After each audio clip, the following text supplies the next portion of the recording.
काय नेमकं साहेब म्हणाले? आम्ही सर्वजण सन्माननीय राजसाहेबांचे आशीर्वाद घ्यायला आलो होतो. केडियाचं ऑफिस फोडलं त्याबद्दल मी माथाडी कामगार सेनेचा अध्यक्ष असून मला त्याचा अभिमान आहे. तसं सन्माननीय ज्यावेळी राजसाहेबांना भेटलो त्यावेळी राजसाहेब पण आम्हाला तेच बोलले की मराठीवरती कोण नख लावत असेल तर त्याला सोडू नका, मग तो कोणीही असो, त्याला धडा शिकवल्याशिवाय राहू नका. आज मीरा भाईंदर इथे आंदोलन होतं, त्याला परवानगी नाकारली. अजूनही तिथे मोठ्या संख्येने प्रत्येक मराठीसाठी मराठी माणूस असेल किंवा आपल्या पक्षाचे कार्यकर्ते पदाधिकारी असेल त्यांची धरपकडसुद्धा गेली, नोटीस दिल्या, अजूनही तिथे धरपकड सुरू आहे. अशात आता या घटनेसाठी सुद्धा मीरा भाईंदरमध्ये माथाडी संघटनेचे पदाधिकारी किंवा तुम्ही पोचणार आहात. आता हे सर्व झालेलं आहे. साहेबांचा सन्माननीय राजसाहेबांचा आशीर्वाद घेतला. आता आम्ही सर्वजण इकडनं जे 200-300 लोक आहेत ते सर्व तिकडे जमा होतो आहे. बाकीचे अर्धे लोक रस्त्यात आम्हाला भेटणार आहेत. मला वाटते एक अर्ध्या एक तासामध्ये अजून 4-5 हजार लोक मुंबईतनं मीरा रोडमध्ये पोहोचतील.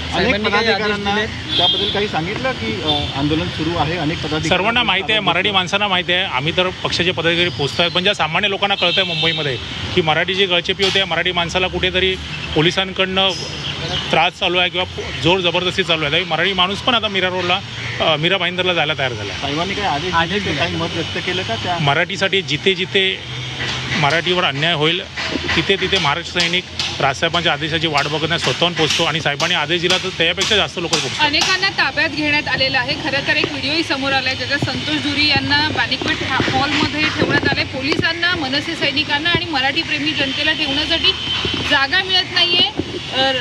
कशा पद्धतीने बघताय हे आंदोलन चिरडण्याचा त्यांचा सर्व जो सरकारचा प्रयत्न आहे तो आम्ही हाणून पाडणार आहे. कारण का मुंबईतनं आता एवढे लोक तिकडे जायला लागले आहेत. मला नाही वाटत की आज दिवसभर पोलीस प्रशासन पण कुठे उभे राहून लोकांना थांबवतो.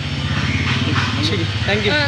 या आंदोलनामध्ये सहभागी होत असताना साधारणपणे तुमचा प्लॅन ऑफ ॲक्शन नेमकं कसं असणार आहे? कारण तुम्हाला सुद्धा अनेकांना नोटिसा बजावण्यात आलेल्या आहेत. तुमच्यासोबत इतर पक्षांचे लोकही यात सहभागी असतील का?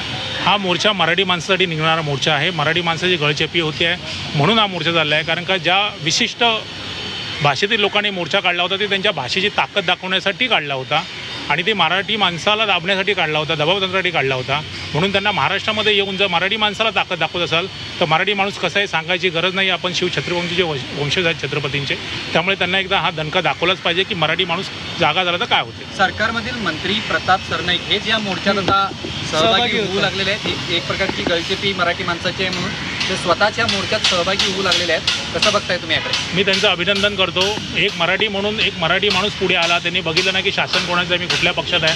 असे सगळ्याच पक्षातील लोक एकत्र येऊन मराठीसाठी झगडले तर माझ्या माय मराठीला कोणी नक लावू शकणार. परंतु सरकारनेच आदेश दिले आहेत की अशा पद्धतीनं मोर्चा काढायचा नाही आणि दुसरीकडे मात्र शिंदेंचेच मंत्री महोदय हे तुमच्या आंदोलनामध्ये सहभागी होत आहेत. आता काय झालं, ही रिक्षा आहे, ही कुठेही चालली आहे, त्यामुळे ह्याच्यामध्ये कोण बसायला तयार नाही आहे. सगळ्यांना माहिती आहे की मराठीसाठी कोण भांडतोय आणि कुठून आदेश येत आहेत की मराठीला त्रास होईल त्यावेळी मराठी माणसाच्या मागे उभे राहा.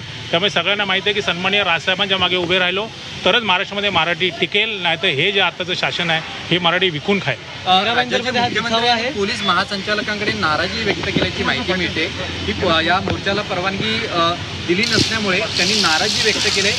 काय वाटतं तुम्हाला या मुख्यमंत्र्यांच्या भूमिकेमुळे? तिकडचे जे तहसीलदार असतील, जिल्हा अधिकारी असतील, ह्या लोकांवर कोणाचा दबाव आहे तुम्हाला सांगायची गरज नाही आहे.